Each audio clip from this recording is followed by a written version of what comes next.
আমার ও আমার হাজব্যান্ডের বিয়েটা হয়েছিল পরিবারের পছন্দের মতে।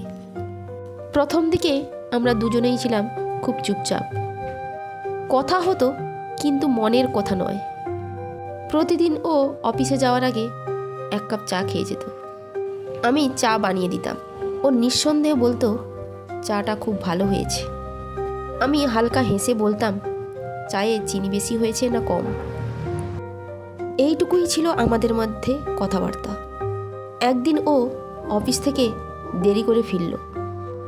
বাইরে খুব বৃষ্টি হচ্ছিল। ও ভিজে ক্লান্ত শরীরে দরজা খুলতেই দেখলো আমি জেগে আছি। আমি তখন কি করলাম, ছুটতে গিয়ে এক কাপ চা রেডি করে টেবিলে রেখে দিয়ে বললাম আমি জানি দেরি হবে, তাই চাটা বানিয়ে রেখেছিলাম। সেই প্রথম ও অনুভব করলো আমি মানুষটা শুধু স্ত্রী নই, তার অপেক্ষার মানুষ। এরপর ধীরে ধীরে সব বদলাতে লাগলো। এরপর ও তার অফিসের গল্প বলতে লাগলো, আমিও ছোট ছোট স্বপ্নের কথা বলতাম। ও বুঝলো আমার ভালোবাসা খুব শান্ত এবং গভীর। আমিও বুঝলাম ও খুব কম কথা বললেও দায়িত্ব আর যত্নে ভরপুর।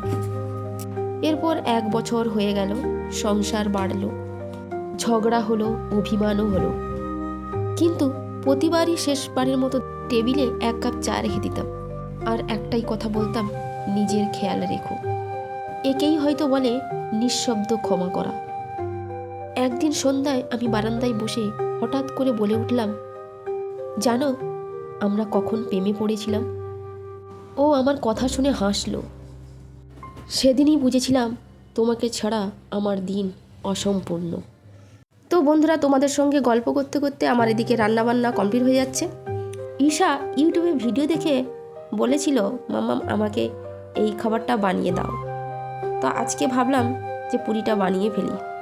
তাই বাড়িতে ছিল আটা, ময়দা, চিনি আর একটু সাদা তেল দিয়ে আটাটাকে মেখে 0.5 ঘন্টা মতো রেস্টে রেখে দিয়েছিলাম।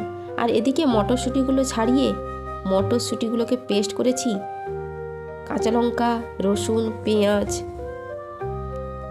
দিয়ে। এবার পেস্টটাকে কড়াইতে সামান্য তেল দিয়ে একটুখানি হিং আর কালো জিরে দিয়ে পেস্টটাকে ভালো করে নাড়াচাড়া করে নিয়েছি। একটু শুকনো শুকনো হয়ে আসলে নামিয়ে নিয়েছি। এরপর এদিকে 0.5 ঘন্টা মতো হয়ে গেছে। এবার আমি লেচি কেটে নিচ্ছি। লেচির মধ্যে পুরগুলোকে ঢুকিয়ে আস্তে আস্তে করে আমি বেলে নিচ্ছি। বেলা কমপ্লিট হয়ে গেছে। এবার আমি কড়াইটা বসিয়ে দিয়েছি উনানে, তেল দিয়ে দিয়েছি। একে একে আমি লুচিগুলোকে ভেজে নিচ্ছি, মানে পুরিগুলোকে ভেজে নিচ্ছি। এখন যেহেতু মটরশুঁটির মরশুম, তাই মটরশুঁটি দিয়ে যাবতীয় যা কিছু আছে সব রকম ট্রাই করতে পারো তোমরাও।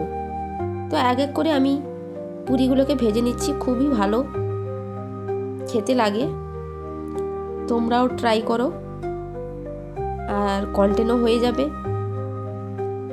আর রেসিপিটাও হয়ে যাবে, বাড়িতে খাওয়া দাওয়াও হবে এবং কন্টেন্টটাও পেয়ে যাবে। তো এই যে দেখো সবগুলো আমি ভেজে নিয়েছি, খুব সুন্দর লাগছে, তোমরাও ট্রাই করো।